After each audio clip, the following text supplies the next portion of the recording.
You know what's coming next week? Fat Thursday, a national holiday where all the Poles will eat a lot of donuts. And you know what I love even more than donuts? Kebabs.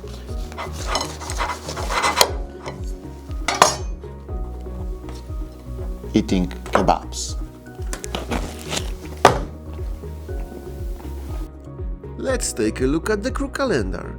When you are removing crew from duty, Leon will now propose to replace this crew member on existing flights with an alternate crew. And another minor improvement on this view. When a crew member has a flight that crosses midnight, Leon will now show arrow indicating just that. And last but not least, on MX scheduled maintenance page, you are now able to add new maintenance in a local time. More of the fresh ingredients you can find in our release notes.